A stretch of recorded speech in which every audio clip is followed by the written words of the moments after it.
Oh Nkulunkulu mveli mncange, senzeni na, usilahleleni, Mudimu wa rona.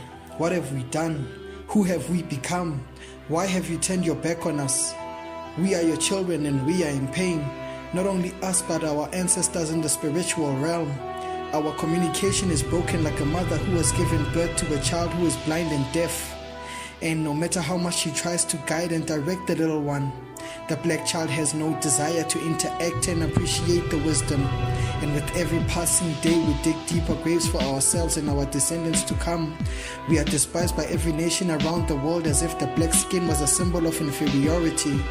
As if our minds had no capacity to learn, as if we gave birth to the other nations but discriminated them for how they looked, and we assumed that it was a curse from the gods, and we exiled our albino babies to the Caucasus Mountains, and they vowed to come back and take what was theirs.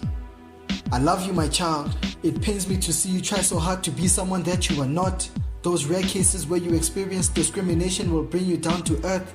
A shocking reminder that there is still a thin line that separates you and them, between master and slave, between the oppressor and the oppressed. The graves that you have been employed to dig that run deep underneath your township are actually your own. While they sell those minerals overseas, turn them into jewelry and sell them back to you.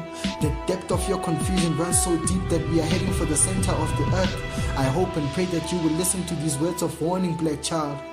The enemy has cornered you, captured you. He is within you and around you.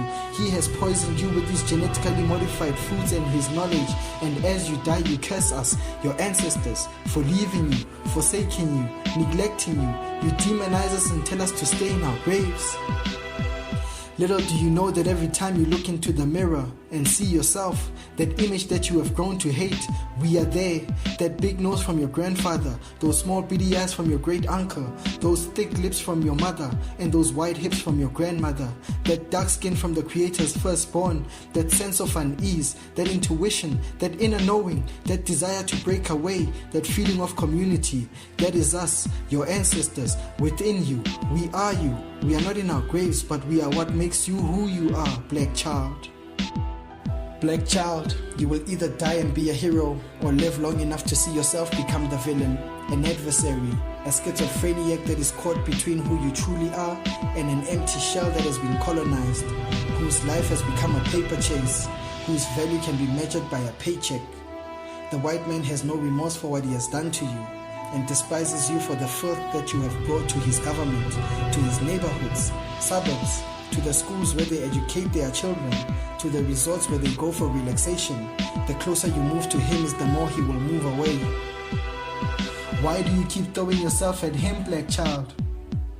Speaking in his accent so he won't notice your blackness, duplicating his lifestyle, his food, his clothes, begging him for his acceptance so he can see you as one of his own, putting your children in the white man's school so they can absorb whiteness from an early age, not knowing that this is an expression of self-hate, black child, in those same schools where they won't allow black teachers who are equally qualified as their white counterparts, and you clever blacks who look down on the township and rural school teachers as if their qualification were bought the same way that you did your vehicle licenses, moving away from everything that is black with an occasional traditional ceremony out of fear and compulsion, and a traditional attire that the white man allows you to wear on Heritage Day. And still on this day, he will never really acknowledge you and partake in your rituals and your traditions, even for just a day. He would rather call it Bride Day, knowing that you will abandon your tradition and run to him. You have absorbed and partaken in his ritual days, his Christmas, his Easter, his New Year, his Boxing Day, in an attempt to be accepted by him. How you love to be loved by him, black child. Have you no shame? Have you no pride? Have you no vision to build your own? Have you been focused on freedom for so long that you even forgot what we were fighting for?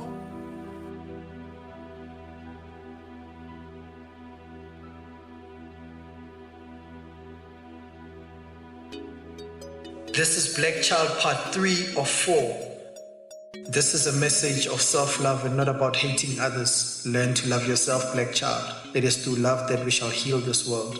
I aim to remove your ignorance and shine a light on this evil that is destroying this world. Then we shall heal it. Nothing shall be hidden. All shall be revealed. Knowledge and education is the direction, but our actions are the key. This is a series that shall be shared across various platforms, Tsarona Media, on YouTube, Facebook, Twitter, and Instagram. That's tsarona.co.za.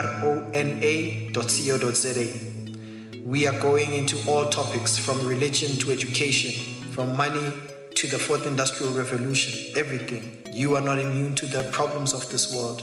Perspective is everything, my kings and queens.